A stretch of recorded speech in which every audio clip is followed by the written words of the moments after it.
Alright. I wanted to go over a couple other books, okay? This is Nuclear War Survival Skills by Cresson H. Kearney. C-R-E-S-S-O-N. Kearney. K-E-A-R-N-Y. Alright? There's a lot of good tips in here about how to build makeshift bunkers, cheap and all that. How to read radiation and all that. How to make your own Geiger counter. But another one I got here is Strategic Relocation. Okay, this is by Joel M. Skousen, and he's got a lot of knowledge in here about places to go. Okay, you have an inkling to move somewhere, you might want to act on it real quick. But in here are a lot of maps and diagrams and some really high quality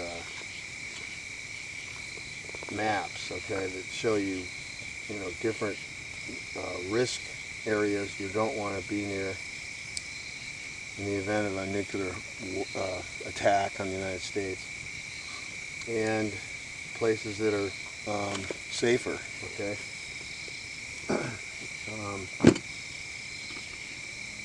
Another book I have out of my library here is this one. I got this one off the internet.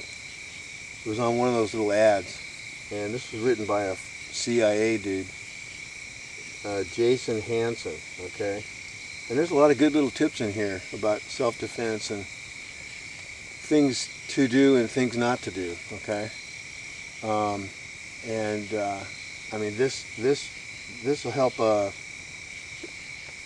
elderly grandmother do what she needs to do, okay. And let's see, here's another one, The Prepper's Long-Term Survival Guide. I mean, it pays to have several different references on all this stuff, because you get different ideas out of all of them, and this gets into some basics, canning, water filtration, fire starting, shelter, staying warm, and all that. And it's a good little book. It's written by a guy named Jim Cobb, C-O-B-B. Okay. Anyway, that's one there. Here's another good one. This is by Joseph Alton, M.D., and his wife, I suppose, Amy Alton, A-R-N-P. And this is, being prepared medically, okay, for whatever comes up. And that's something that's going to be really important, because there's going to be a lot of people that are going to get injured in all of this. And if you have the means to help them out, you're doing God's work there, Because even in all this, it's judgment, but there's also a lot of mercy, And I already went over that book. Okay, so that's about it. I just wanted to give you guys a little, some tips on some things that you might, because none of this stuff, if you get it in your head and you learn it, you don't have to carry it in your pack, okay, or in your car or wherever. And it'll come in real handy for what's coming. Hopefully we won't need much of it, but it's not looking that way. It's best to be prepared. I mean, they didn't make that the motto of a Boy Scout for nothing.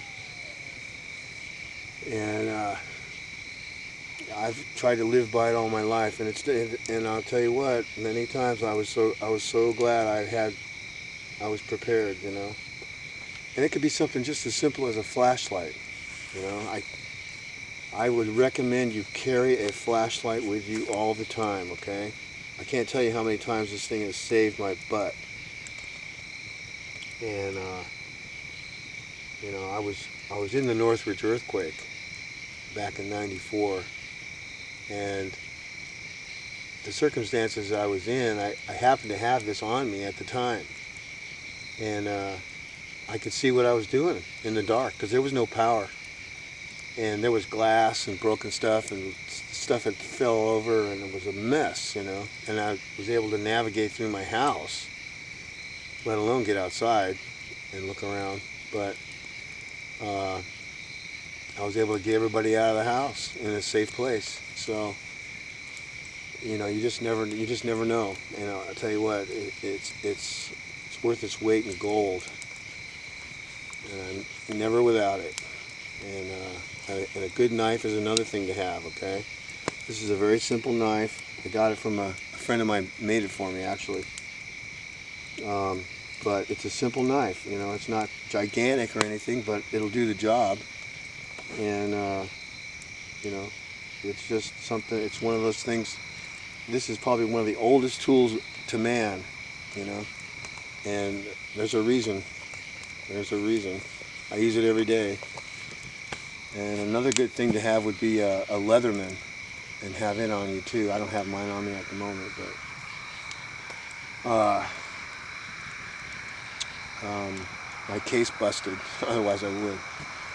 But I have to get that. I have to make a new one or get one somewhere. But these are just, you know, basic things that'll help you get through it. You know, and you'd be surprised how handy they'll become in your daily life, just having them on you all the time. Somebody's going to need a pliers, you know, somebody's going to need a flashlight. I'm always being asked for my flashlight every day, okay? So I know that, you know, there's a need out there for it. But in a, you know, dire emergency, it's just like, you got, you know, it'll save the day, okay? A source of light, something to cut with, and something to start a fire with are your basics, okay?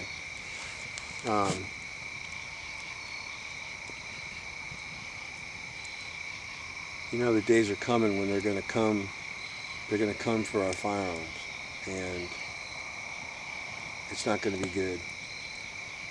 But if you have them now, you're a lot better off than those who don't. And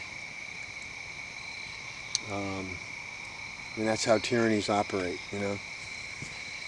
That's one of the first things they'll do when they get really rolling. And this one's not going to be any different. And, you know, there's all kinds of threats out there. There's animals, you know, that are going to start getting squirrely because the Earth's field is all messed up. And,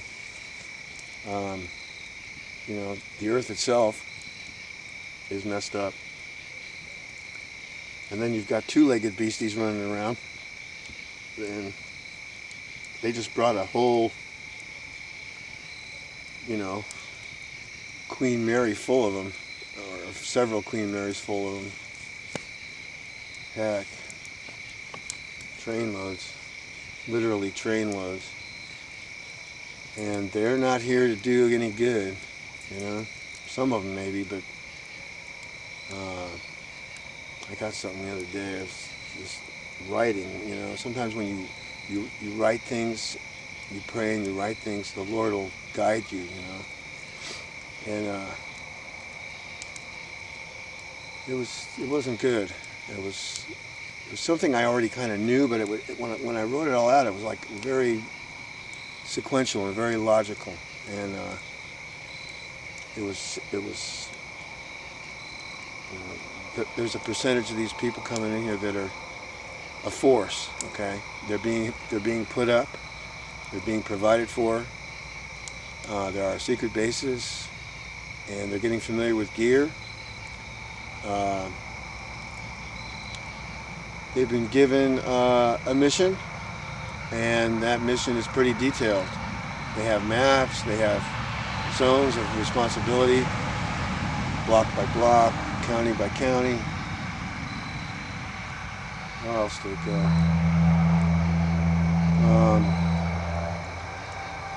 The authority they're going to have is ultimate,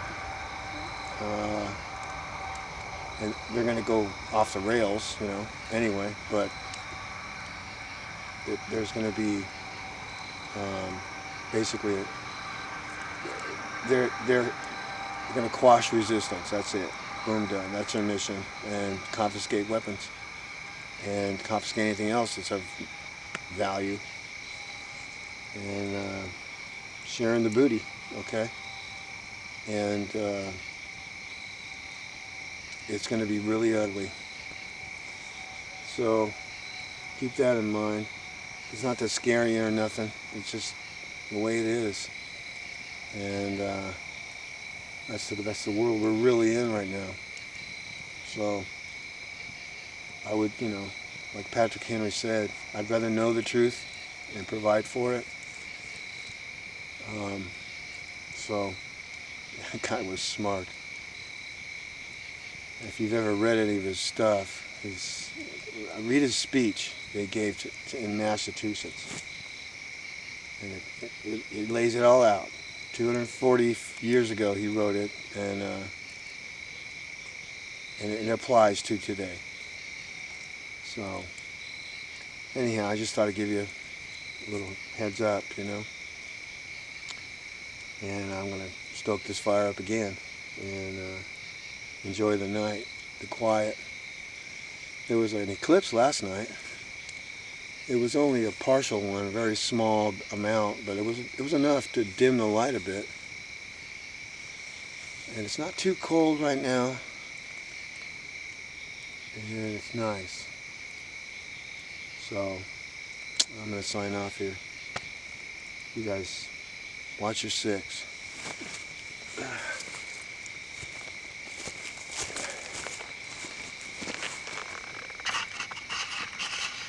It's me, I'm signing off.